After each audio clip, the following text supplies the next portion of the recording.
Hello, everyone. We stepped on the absolute value of a real number earlier. So let us recall the definition. We have your absolute value of a real number, B, is denoted by this one, and it's given by the following. That is, B if B is greater than or equal to 0, and negative B if B is less than 0. For example, we have the absolute value of positive 2. Notice that because 2 here is greater than 0, then the absolute value of 2 is equal to 2. On the absolute value of negative 3, since this is less than 0, negative 3 is less than 0, then the absolute value of negative 3 should be equal to the negative of negative 3. Take a look at this one. It says the negative of negative 3, and the negative of negative 3 is equal to 3.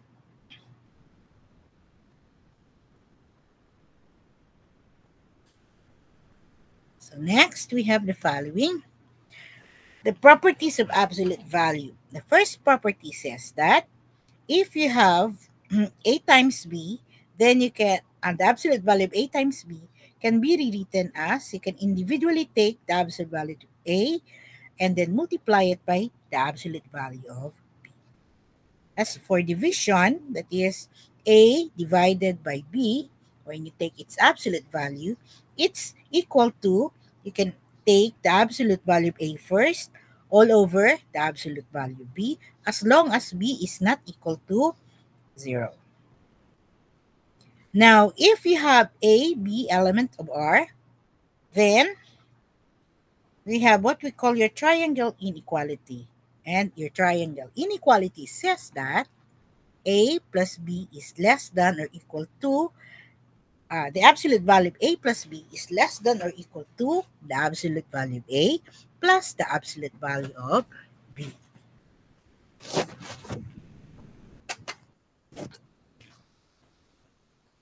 And for example, we have the following.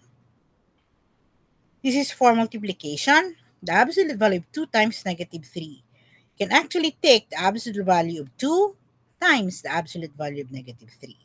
But what is the absolute value of 2? That is equal to the absolute value of positive 2 is 2, and the absolute value of negative 3 is equal to positive 3. So when you take the absolute value of 2 times negative 3, which is the absolute value of negative 6, that is equal to positive 6. So it's the same as this one. That is absolute value of 2 times the absolute value of negative 3. Why? Absolute value of 2 is 2 again, and absolute value of negative 3 is positive 3. So when you take 2 times 3, that should give us 6. As for the absolute value of 8 over 4, that can be computed as absolute value of 8 over 4. You can divide 8 by 4, which gives you 2. And it is the same as taking the absolute value of 8 first, which is 8, and then divide it by the absolute value of 4, which is the following. That is, absolute value of 8 is 8, absolute value of 4 is 4. So you get equal to 2. The next example is on the following. The absolute value of 5 plus negative 4. Now, you can operate on this one first, on the inside. And it should give you 5 plus negative 4. Earlier, we solved your addition of a positive and a negative number. And this should give us 5 minus 4. But what is 5 minus 4? That's equal to 1. So that's equal to the absolute value of 1, which is 1. Now, if you take absolute value of 5 plus absolute value of 4, notice that this is 5 plus 4, which is 9. So that's a different thing. Absolute value of 3 plus 7. Absolute value of 3 plus 7 is equal to absolute value of 10. But what is the absolute value of 10? It's equal to 10. Note that absolute value of 3 plus absolute value of 7 is equal to the same value, which is 10. So what are the rules on signed numbers? The first one is our addition rule. If you add signed numbers, you have to consider the following cases. If you have numbers with like signs, all you have to do is to get the sum of their absolute values and then prefix the common sign of the result. For numbers with unlike signs, you get the difference of their absolute values, meaning to say, take the absolute value of these two values, and then prefix the sign of the number with a greater absolute value. We'll discuss some examples later on this one.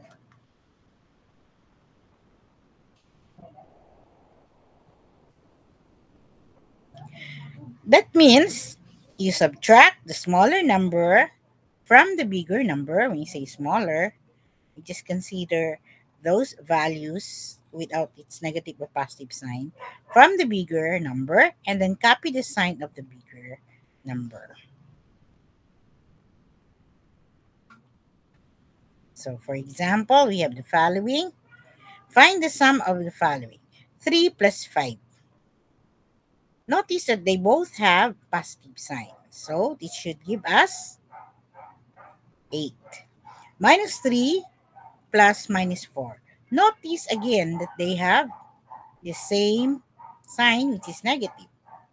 So you have to consider the sum as 3 and then 4 and then affix the sign, which is negative. So you have 3 and 4, negative 7. On the other hand, this one, 3 plus negative 7. It says that when adding a positive and a negative number, subtract the smaller number, smaller in the sense that you don't consider the sign first here, from the bigger number, and then copy the sign of the bigger number. So in this case, the bigger number here, bigger in the sense that 7 is bigger without considering the sign here. 7 minus, okay, subtract the smaller, minus 3, that should give you 4.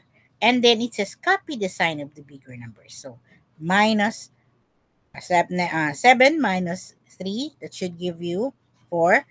Copy the sign, which is negative 4. So the result would be this 8, negative 7, and then you have your negative 4. A number without a sign before a number is understood to have a positive sign. Find the sum of the following. Take a look. Negative 6 plus 3. This is a negative and a positive number. So subtract the smaller number from the bigger number. So you have minus 3. So 6 minus 3, that should give you negative, because it's a negative number. The bigger is the negative number, negative 3. 5 plus negative 1. So that should give us positive 4. And this one, a number without a sign before the number, is understood again to have a positive sign. So for the subtraction rule, to subtract signed numbers, change the sign of the subtrahend, then proceed as in addition. So when adding a positive and a negative number, again, subtract the smaller number from the bigger number and then copy the sign of the bigger number. When you say subtrahend, it is a quantity or number to be subtracted from another. Minuend is a quantity or number from which another is to be subtracted. So find the difference of the following. 7 minus 10. So if you take a look at this one, the bigger number is 10. So subtract 7, we'll have negative, you have 3. So copy the sign of the bigger number, so you have negative 3. That one. 2, number 2. 3 minus 1 is 6. Here, again, if you recall, if it is preceded by a minus sign, minus, you should change the sign here. Should become positive. So you have 3 minus of minus 6, it becomes plus 6. So 3 plus 6, that is equal to 9. Find the following difference. Find the difference of the following. Negative 3 minus of minus 4. Notice that this is again preceded by a minus sign, the negative 4. So this quantity should become plus. So 3, negative 3 plus 4, that should give us what? Negative 3 plus 4 should give us positive 1. 4, you have negative 6 minus of minus 3. That means to say, we change again the sign here. That becomes minus 6 plus 3. So the bigger number is 6. So that becomes negative 3. For multiplication or division rule, when you multiply or divide signed numbers, we multiply or in other cases, divide their absolute values and prefix the positive sign to the result of the numbers. So if we have like signs, it's the mnemonic device. When you have like signs, then it should be positive, and like signs should give you a negative. For example, let us try to take a look at the mnemonic device here. Positive times positive will give you positive because they are like signs. Whereas positive times negative is negative because they are of unlike signs. Negative times negative, like signs, you get positive. And negative times positive, that's equal to unlike again negative. Positive divided by positive should give us positive. And positive divided by negative should give us negative. Negative divided by negative should give us positive. And negative divided by positive is equal to negative. Let's take some examples. Find the following products or quotient. First one here. 3 times 4. That should give us 12. And then B, negative 1 half times 4. Notice that this one is supposed to be 4 over 1. Okay. So negative and then positive here. So that should be 4 over 2 with a negative sign. So that should give us negative 2. Now let's take a look at the solutions here. 3 times 4 should give us 12, positive. This should give us earlier, I tried to describe that you have 4 over 1. It's understood to be 4 over 1. So negative 1 times 4 over 2 there times 1. So negative 4 over 2, that should give us negative 2. This one, negative 4.2, they are both negative, so it should be a positive value. And when you multiply, that's 22.302. How about this? 1/3 times 2 over 5. Again, these are two fractions, so you can multiply we call this your numerator. Numerator, 1 times 2 by the denominator 3 times 5 there. Both positive, so it should give you 2 over 15. Okay, this one, notice that we have here 9 over 2 and divided by negative 3 over 2. So we have a positive divided by a negative. The result should be negative.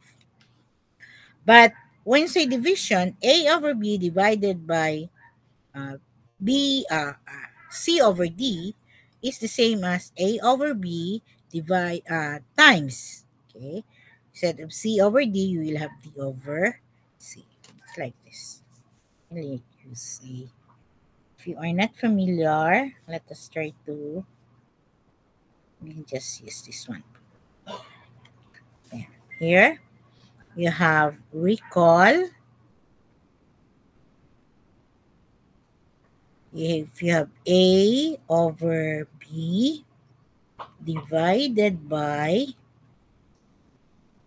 C over D, that's actually the same as A over B times. This one becomes D over C.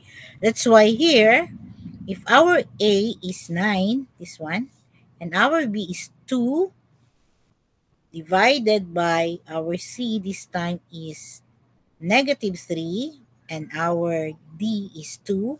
So our D is 2 here, replaced by 2. It becomes multiplication. And our C is -3, that one.